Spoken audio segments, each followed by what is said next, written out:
क्या आपको पता है कि फ्री फायर एक्चुअली में क्यों बैन हुआ है अचानक से? व्हाट्स द एक्चुअल रीजन, सही वजह क्या है जिसके चलते ये हाहाकार अचानक से हो गया?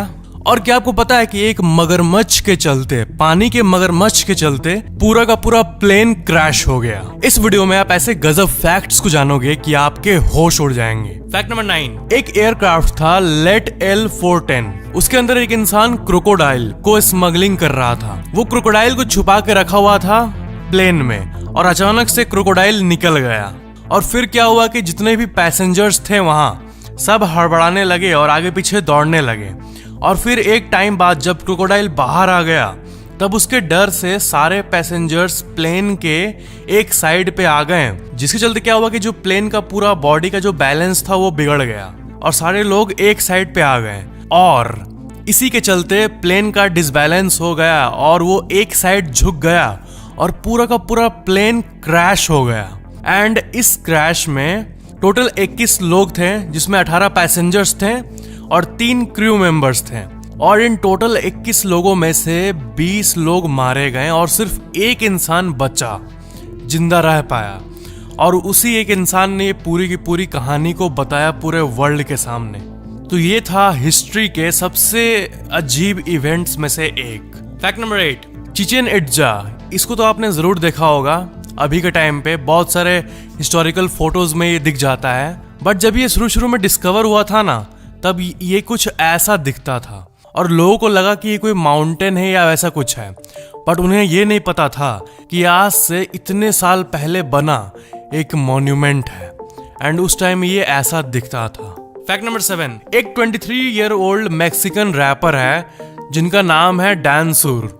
एंड इन्होंने एक बहुत ही गजब सा काम किया है। इन्होंने अपने नेचुरल बाल को सबसे पहले बॉडी से हटा दिया।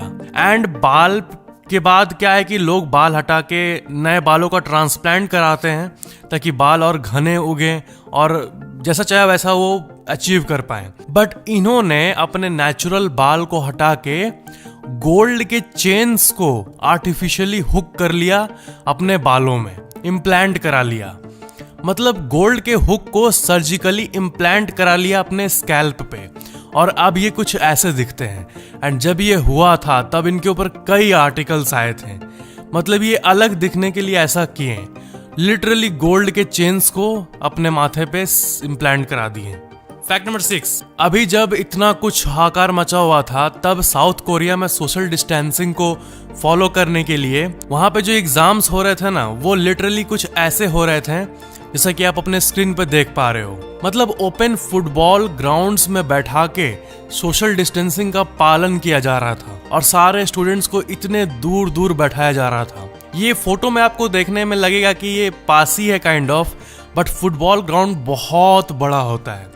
तो एक के बीच में बहुत ज्यादा डिस्टेंस था, इतना डिस्टेंस था कि कोई ऑफ कोर्स चीटिंग और ये सब का भी ध्यान रखा गया था जिससे कोई एक दूसरे को कम्युनिकेट ना कर पाए। और सोशल डिस्टेंसिंग के टाइम पर ऐसा कुछ एग्जाम साउथ कोरिया में लिया जा रहा था। फैक्ट नंबर 5, क्या आपको पता है कि एक बहुत ही अमेजिंग सा फैक्ट है, जो उल्लू होते हैं आउल, वो सांपों को अपने पेट की तरह यूज करते हैं। अपने नेस्ट, जो आउल का नेस्ट होता है ना, उसे सांप से क्लीन करवाते हैं। मतलब नौकर बना के रखते हैं सांपों को, आउल के बारे में। जब मैं ये फैक्ट सुना था तब ये मुझे बहुत ही ज्यादा अमेजिंग लगा था। ये कोई मूवी का कहानी लग रहा है, लेकिन नहीं, नेचर में बहुत से अमेजिंग चीजें हैं जो कि हमें बहुत कम पता है। वो एक तरह के स्नेक्स को लाते हैं, उल्लू, जिसे कहते हैं ब्लाइंड स्नेक्स, एंड उन्हें अपने पेट की तरह इस्तेमाल करते हैं। फैक्ट नंबर 4, क्या आपको पता है कि क्रोकोडाइल एंड एलिगेटर जो है वो इतने लेजी दिखते होंगे आपको।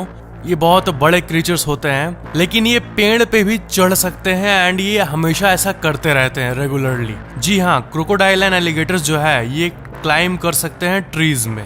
फैक्ट नंबर 3, क्या आपको पता है कि एक स्कैमर है जो कि $242 मिलियन का एक एयरपोर्ट, एक बैंक को बेच डाला।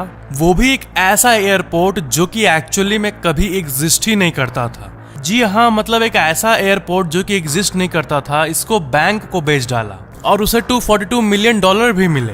और सबसे अमेजिंग बात यह है कि 3 साल बाद जाके ये पता चला किसने तो एक ऐसा एयरपोर्ट डॉक्यूमेंट में लिखा था जो कि था ही नहीं। मतलब ये कैसे हो सकता है? $242 मिलियन।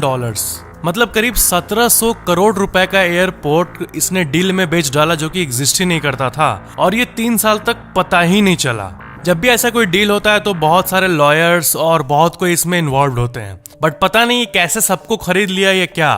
बट ये 90s के समय का सबसे बड़े स्कैम्स में से एक था।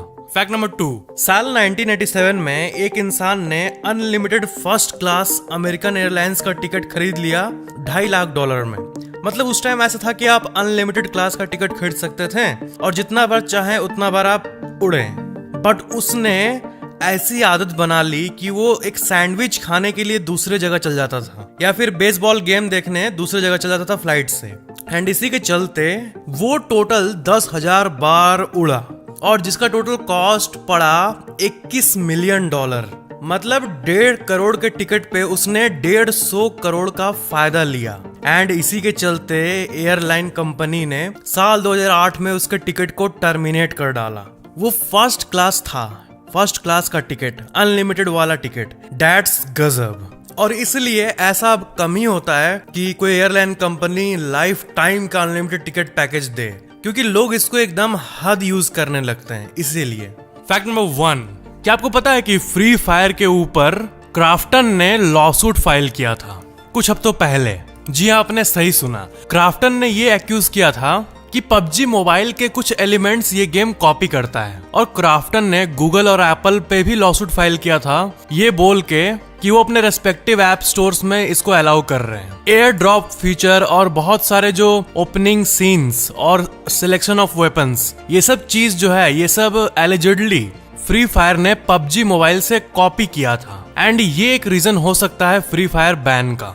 एंड इसी के चलते शायद फ्री फायर रिमूव हो गया। बट इंडिया टुडे का आप ये आर्टिकल देखो, गूगल के स्पोक्स पर्सन ने ये कहा है कि under section 69 of the IT act ये टेम्पोररीली ब्लॉक्ड हुआ है और जो डेवलपर्स है उसको नोटिफाई कर दिया गया है। अब इसके आगे क्या होगा ये सब सस्पेंस में है कि आगे क्या होने वाला है। एंड इसके साथ साथ 54 चाइनीज एप्स को भी बैन कर दिया गया है। वैसे फ्री फायर का कोई चाइना से लिंक नहीं है, वो सिंगापुर से लिंक्ड है। और जो 54 एप्स बैन हुए हैं उसका पूरा लिस्ट यहाँ देख सकते हो।